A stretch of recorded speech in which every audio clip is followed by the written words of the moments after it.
तो friends, welcome back to my YouTube channel learn science. और आज जो है हम chapter number 3 fibre to fabric का पार्ट 3 लेकर आए हैं। पार्ट 1 और पार्ट 2 का जो है मैंने लिंक डिस्क्रिप्शन में दे दिया है। आपने अगर अभी तक पार्ट 1 और पार्ट 2 नहीं देखा है तो उसको जा कर के पहले देख लें और उसके बाद ही आप पार्ट 3 पर आएँ। तो चलते हैं अपने टॉपिक की तरफ। पिछले वाले टॉपिक में हमने वूल फ्रॉम अदर एनिमल्स पढ़ा था कि मतलब शीप के अलावा हम किस और किन किन जानवरों से जो है वूल और हेयर वगैरह प्राप्त कर सकते हैं। और इस टॉपिक में हम पढ़ेंगे वूल प्रोडक्शन के बारे में, यानी कि हमने ये पढ़ा मतलब प्राप्त तो कर लिया, अब हमने हेयर्स वगैरह तो ले लिए एनिमल्स से, लेकिन अब उसको जो है एक कंप्लीट ऊन की शक्ल किस तरह देनी है वो हम जो है इसमें देते हैं, वो हम जो है इस टॉपिक में पढ़ने वाले हैं। तो चलिए स्टार्ट करते हैं। तो हमारा टॉपिक है वूल production. The different processes involved in wool production are shearing, scoring, grading or sorting, dyeing, drying and making of yarn। के जो वूल प्रोडक्शन जो होता है ना, उसमें जो डिफरेंट स्टेजेस आते हैं, यानी कि जो डिफरेंट प्रोसेसेस जो इन्वॉल्व होते हैं, यानी कि जिन प्रोसेसेस से गुजर करके एक कंप्लीट ऊन का जो है वूल बॉल्स तैयार होती हैं, वो हैं उनमें सबसे पहले शेयरिंग होती है, उसके बाद स्कोरिंग होती है, उसके बाद ग्रेडिंग और सॉर्टिंग होती है, उसके बाद डाइंग, उसके बाद drawing and then making of yarn, और उसके बाद जो है उनका धागा बनाया जाता है। तो इन सब के बारे में हम यहाँ डिटेल से पढ़ेंगे, एक एक टॉपिक के बारे में। आप जो है इन सारे टॉपिक्स को अच्छी तरह याद कर लें, बिकॉज क्वेश्चन भी आता है कि नेम द स्टेजेस या name the processes that are involved in wool production etc। इस टाइप का क्वेश्चन आपसे पूछा जा सकता है, तो आप इसको ज़रूर जो है अच्छे से ध्यान से याद कर लें कौन कौन से प्रोसेसेस आते हैं इसमें। तो चलिए यहाँ से शुरू करते हैं। सबसे पहला प्रोसेस है शेयरिंग। यहाँ पर इसकी जो है डेफिनेशन दी गई है, the process of removal of the fleece from an animal is called sharing. के एक ऐसा प्रोसेस जिसमें कि फ्लीस कहते हैं एनिमल के हेयरी कोट को, वो बाल जो कि एनिमल के बॉडी पर पाए जाते हैं। अंडर सॉफ्ट हेयर जो होते हैं, जो कि ऊपर वाली लेयर नहीं नीचे वाली लेयर्स जो होती हैं उसको फ्लीस कहते हैं। और यहाँ पर दिया हुआ है वर्ड हेल्प में woollen coat of an animal, कि किसी भी जानवर का वुलन कोट जो होता है, यानी कि जो उनकी ऊन जो होते हैं बालों इस पे बॉडी पे, उसको फ्लीस कहते हैं। द रिमूवल ऑफ फ्लीस, यानी कि फ्लीस को किसी भी जानवर की बॉडी से जो है निकालना या हटाना, उसी को शेयरिंग बोलते हैं। तो हम जब तक हटाएंगे नहीं उसकी बॉडी से तो हम ऊन कैसे लेंगे, नहीं। Sheep are usually shorn annually in the spring summer month. Shorn मतलब होता है शेयरिंग, शेयरिंग का जो रूट वर्ड है, क्योंकि ये V3 है, रूट वर्ड इसका शेयर होगा, तो इसका जो सेकंड फॉर्म होगी वो शोर होगी, और shorn V5। Sheep are usually shorn annually in spring summer month. के शीप जो होती हैं, भेड़ें जो होती हैं, वो अक्सर जो है उनकी शेयरिंग स्प्रिंग यानी कि बाहर के मौसम में, गर्मियों से पहले के मौसम में, या फिर समर मंथ या फिर गर्मियों के मौसम में ही की जाती है। बिकॉज जो बाल जो होते हैं जानवरों की बॉडी पे, तो वो उनको गर्म रखने का काम करते हैं। तो गर्मियों में उनको तो कोई ज़रूरत होती नहीं है उन बालों की इतनी ख़ास, तो इस वजह से गर्मियों की ही मौसम में जो है उनके बाल हटाए जाते हैं, उनके बाल लिए जाते हैं। Shearing is done with a manual razor और ब्लेड। शेयरिंग जो है वो वही रेज़र से की जाती है, मैनुअल यानी कि आमतौर पे जो रेज़र होता है उसी से की जाती है, और विद स्पेशल क्लिपर्स, या फिर वो स्पेशल क्लिपर्स से की जाती है। क्लिपर्स बायो क्लिप के बारे में हम आगे पढ़ेंगे। Just as a haircut does not hurt us, जैसे कि हमारे अगर कोई बाल काटता है तो हमें तकलीफ़ नहीं होती है, अगर हमारे कोई बाल काटे तो हमें तकलीफ़ तो नहीं होती है, उसी तरह जब हम शीप के बाल काटते हैं, क्योंकि वो भी तो बाल ही है ना, उसी तरह जब हम शीप के बाल काटते हैं तो उसको भी बिल्कुल भी तकलीफ़ नहीं होती, उसको महसूस नहीं होता है। So shearing does not hurt the sheep, तो उनके जो बाल काटने का जो प्रोसेस होता है ना, वो उनको कोई भी तकलीफ़ नहीं पहुंचाता, यानी कि उनको बिल्कुल भी दर्द नहीं होता। जिस तरह हमारे बाल काटते हैं उसी तरह उनके भी बाल काटे जाते हैं। It actually helps them by removing the heavy woollen coat that they do not require in summer. इसके बारे में मैंने पहले भी बताया था कि ये जो है असल में ये उनको और ज़्यादा मदद करता है कि मतलब गर्मियों में तो उन लोगों को जो है ज़रूरत नहीं होती है शीप वगैरह को, इसकी बालों की ज़रूरत नहीं होती है, ज़्यादा बालों की, ज़्यादा घने बालों की। तो ये उनको हेल्प करता है कि वो हैवी जो उनका वुलन कोट है उसको हटाने में हेल्प करता है ना। और तो चलते हैं आगे क्या लिखा हुआ है। उसके बाद ये हमने शेयरिंग का पढ़ लिया। अब आता है हमारा स्कोरिंग। यस, अब हमारा आता है scoring. The shared hair is washed properly to remove dirt, dust and grease. The process of removing dirt, dust and grease from the shared hair is called scoring.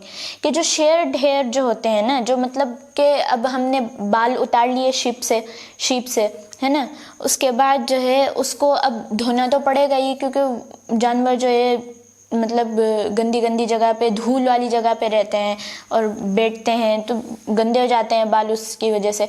तो उसी को स्कोरिंग कहते हैं कि मतलब जानवरों की जो बाल होते हैं उनको अच्छी तरह प्रॉपरली डर्ट, उसके अंदर से गंदगी और डस्ट वगैरह निकालने के लिए उनको अच्छी तरह वॉश किया जाता है ना।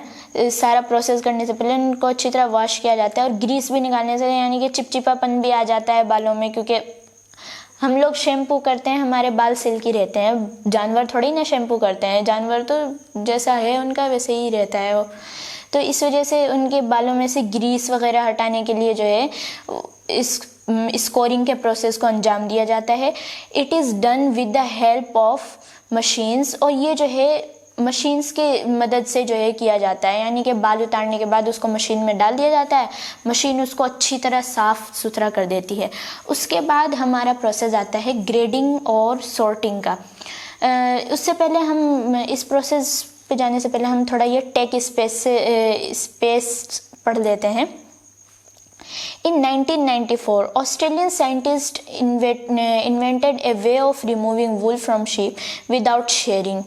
के 1994 में, सन 1994 में ऑस्ट्रेलियन साइंटिस्ट जो थे उन लोगों ने एक दूसरा तरीका जो है अपनाया था कि विदाउट शेयरिंग, यानी कि उनके शीप के, क्योंकि बाल उतारना एक जानवर के बाल उतारना बहुत ही मुश्किल होता है, बहुत ही मुश्किल होता होगा।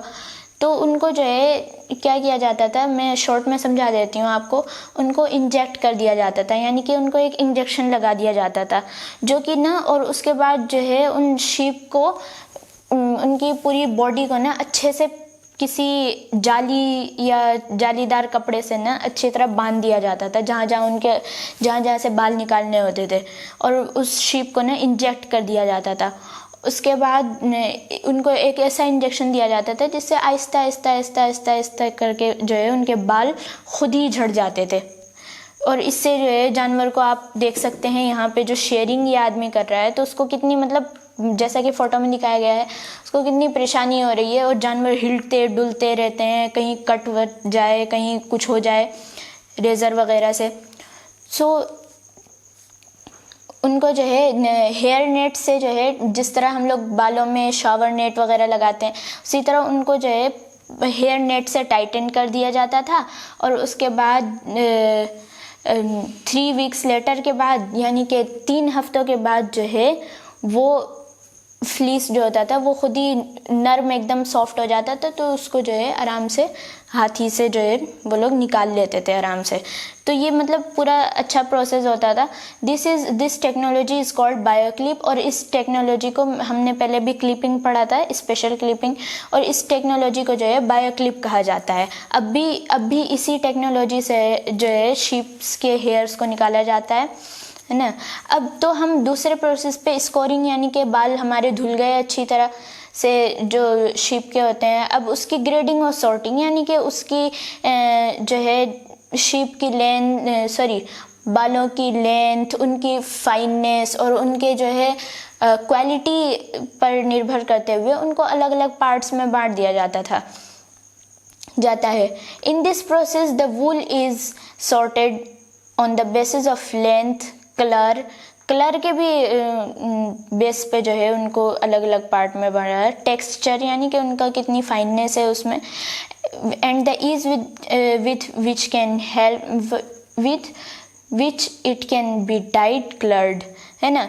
यानी कि अगर हम जैसे वाइट कलर है, वाइट कलर का ऊन है, तो हम जो है उसको किन किन कलर्स में डाई कर सकते हैं। जैसे वाइट कलर के ऊन को तो किसी भी कलर में डाई कर सकते हैं, बट जो नेचुरली जो ब्लैक कलर के ऊन होते हैं और फिर ब्राउन कलर के ऊन होते हैं, तो उनको तो मतलब किसी सेपरेट कलर में ही डाई, किसी एक दो कलर में ही डाई किया जा सकता है, वरना ब्लैक कलर के ऊपर तो कोई कलर इतनी जल्दी चढ़ता नहीं है ना।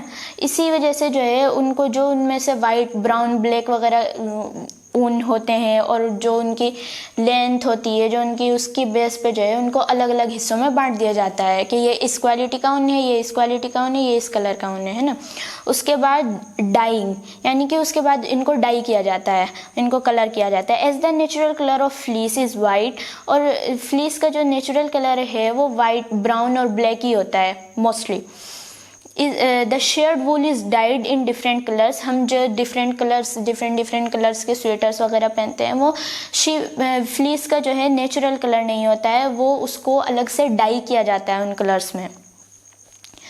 उसके बाद डाई करने के बाद उसको सुखाने का प्रोसेस होता है, यानी कि ड्राइंग का प्रोसेस होता है। In this process, containers of wool are put through rollers to squeeze out as much water as possible. और इस प्रोसेस में जो है containers of wool are put through rollers to squeeze। तो मतलब इस प्रोसेस में जो है ना, जो वूल के कंटेनर्स होते हैं उनको एक रोलर में, मतलब जिस तरह हेयर कर्लर वगैरह होता है, आप लोगों ने देखा होगा, जो गर्ल्स हैं, है ना, हेयर कर्लर वगैरह होता है, तो वो हमारे बालों को स्क्वीज़ कर लेते हैं, यानी कि निचोड़ देते हैं पूरा उसकी, और फिर उसमें जो है गर्म वो करते हैं, गर्म हो जाते हैं वो। इसकी वजह से जो है हमारे बालों से, क्या बोलते हैं उसको, हमारे बाल मुड़ जाते हैं। उसी तरह उन फ्लीस को जो है ना निचोड़ दिया जाता है, अच्छी तरह एकदम निचोड़ दिया जाता है, ताकि उनका जो पानी होगा ना वो एकदम निकल जाएगा। The wool is weighed and packed into bales, के वूल जो है उसका वज़न किया जाता है, उसके बाद उनको बेल्स में पैक किया जाता है ना। The bales are transported, bales मतलब होता है छोटे छोटे कार्टून वगैरह में पैक किया जाता है। The bales are transported to mills where they are proceed further. और ये इतना प्रोसेस तो एक जगह हो जाता है, और उसके बाद वो दूसरा जो आगे के प्रोसेसेस होते हैं ऊन बनाने के, अभी तक ऊन पूरा बना नहीं है, अभी उसकी डाइंग, ड्राइंग, स्कोरिंग, ग्रेडिंग वगैरह हो चुकी है। तो उसके बाद वो जो है आगे मिल में भेज दिया जाता है उसकी फर्दर प्रोसेसिंग के लिए। उसके बाद तीसरा नंबर आता है मेकिंग ऑफ यार्न, है ना, सॉरी तीसरा कह रही, जितना भी नंबर हो, making of yarn. Figure number 3.8 explains how the fleece is woven into yarn. के फिगर नंबर 3.8, यानी कि ये फिगर जो है आप देख सकते हैं 3.8 है ना, तो ये हमें इसके बारे में समझा देगी कि फ्लीस जो है वो किस तरह एक फ्लीस जो है वो किस तरह एक यार्न में चेंज हो जाता है, यानी कि किस तरह उसको एक धागे में चेंज कर देते हैं हम। तो हम सबसे पहले आप देख सकते हैं, सबसे पहले इस आदमी ने इसका वूल से जो है, यहाँ पर तो रेज़र ही दिखाया गया है, बिकॉज़ वो तो मतलब उसको पिक्चर में, उस वाले बायोक्लिप वाले प्रोसेस को पिक्चर में समझाना थोड़ा सा हार्ड है। सो इन लोगों ने जो है रेज़र से इसका फ्लीस निकाला, यानी कि शीप के सारे बाल निकाल दिए उसके बाद उसको जो है अच्छे से तय हुए करके उसको, fleece is wash to remove dirt, और उसके बाद उसको अच्छी तरह धो दिया, ताकि उसकी सारी गंदगी निकल जाए। और उसके बाद उसको जो है ये पिंक कलर में इन्होंने डाई कर दिया, वो कोई भी कलर में इन्होंने डाई कर दिया है ना। उसके बाद जो है इन रोलर्स में इसको सुखा दिया है ना, सुखा दिया। उसके बाद स्क्वीज़ और सुखाने के बाद जो है ये यहाँ से ये इतना सारा है, तो मतलब इस तरह ये एक यार्न नहीं बन पाएगा ना। आपने ऊन में देखा होगा कि 2 धागे ऐसे जो है ऐसे मतलब इस तरह करके लिपटे हुए रहते हैं, तो वही 2 धागे, तो वही इतने सारे ये जो ये फाइबर है इसको जो है एक मोटी सी रस्सी में, एक मोटे से धागे में जो है इसको ट्विस्ट कर दिया जाता है, यानी कि ऐसे ऐसे मोड़ दिया जाता है इसको। उसके बाद जो है इसके छोटे छोटे इसके पतले पतले धागे बना करके इसको इस तरह से एक रोलर में ट्विस्ट कर दिया जाता है। उसके बाद इसके ऊपर ये बैनर लगा दिया जाता है और फिर ये ऊन बॉल जो है, ये वूल की बॉल जो है वो तैयार हो जाती है। और हमारे मार्केट में ऊन आते हैं, वहाँ से हम ख़रीदते हैं, उससे प्यारे प्यारे स्वेटर्स बनाते हैं, कार्डिगन्स बनाते हैं। सो ये था पूरा वूल का प्रोसेस। आई होप आपको समझ में आ गया होगा। और अब हम अपने लास्ट वूल वाले टॉपिक पे चलते हैं, जो कि है हेल्थ हज़ार्ड्स इन वूल इंडस्ट्री। यस, हेल्थ हज़ार्ड्स इन वूल इंडस्ट्री। ओके, के जो वूल इंडस्ट्री में जैसे ये आदमी यहाँ काम कर रहा है ना, ये आदमी एक भेड़ से जो है ऊन निकाल रहा है।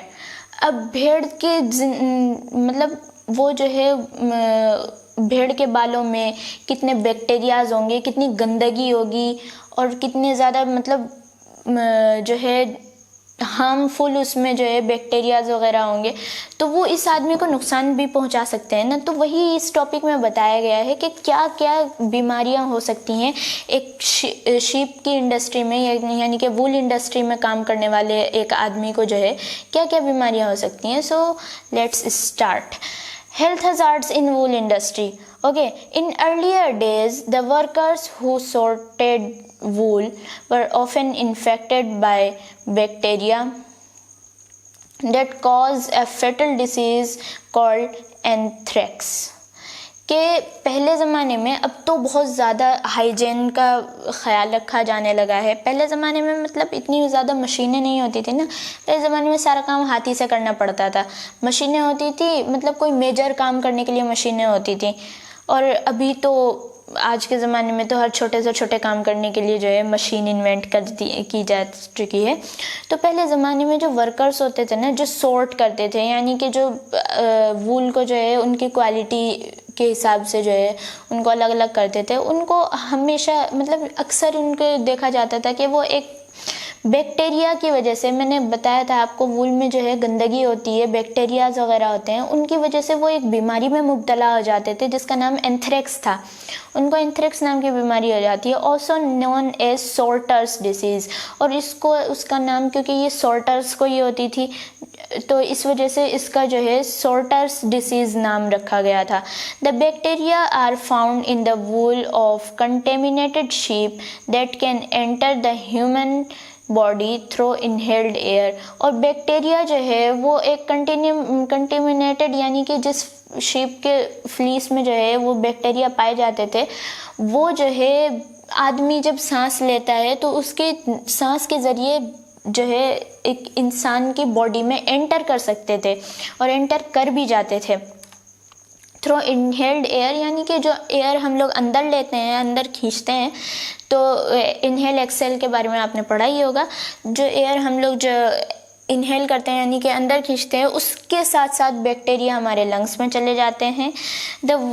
नाउ और डेज, और आजकल these disease occurs rarely because the use of vaccines for prevention. और नाउ और डेज के आजकल जो है ये मतलब कभी कभी ये डिसीज़ जो है सामने आती है। मैंने आपको कहा था कि जो है हर चीज़ के लिए मशीन आ गई है। यहाँ पे जो है ये आदमी हाथ से धो रहा है, लेकिन जब आप फैक्ट्री में जा कर के देखेंगे तो इस धोने के लिए भी एक अलग से मशीन होगी। और ये जो है ये आदमी इस तरह हाथ से डाई कर रहा है तो नहीं, ये आदमी अभी आप वूल की इंडस्ट्री में जाके देखिए, वहाँ हर काम मशीन करते हैं, वहाँ वर्कर्स सिर्फ होते हैं मशीन को ऑपरेट करने के लिए, या फिर ये सब काम करने के लिए जो काम जो है रोबोटिक मशीन कर सकती है, जो काम जो है ये सिंपल मशीन्स नहीं कर सकती, है ना। और अभी रोबोटिक मशीन्स तो आई नहीं है। सो यहाँ पर वैक्सीन्स फॉर प्रिवेंशन और जो है आजकल के ज़माने में जो है ये डिसीज़ बहुत ही कम पाई जाती है, क्योंकि इसके लिए अलग अलग की वैक्सीन्स हैं, यानी कि अलग अलग टीके हैं और अलग अलग मशीन्स हैं प्रिवेंशन के लिए, यानी कि बचाव के लिए। तो आज की वीडियो को यहीं तक रखते हैं। आई होप आपको सारा कुछ समझ में आ गया होगा। अगर आपको ये वीडियो फ़ायदेमंद लगे तो लाइक कीजिए और हमारी वीडियो को ज़रूर अपने फ्रेंड्स के साथ, अपने 7th क्लास के फ्रेंड्स के साथ ज़रूर शेयर कीजिए, ताकि वो भी फ़ायदा उठाएँ आपकी तरह। और अगर कोई क्वेश्चन है तो नीचे कमेंट बॉक्स तो है ही। सो मिलते हैं अगली वीडियो में, तब तक के लिए अस्सलाम वालेकुम।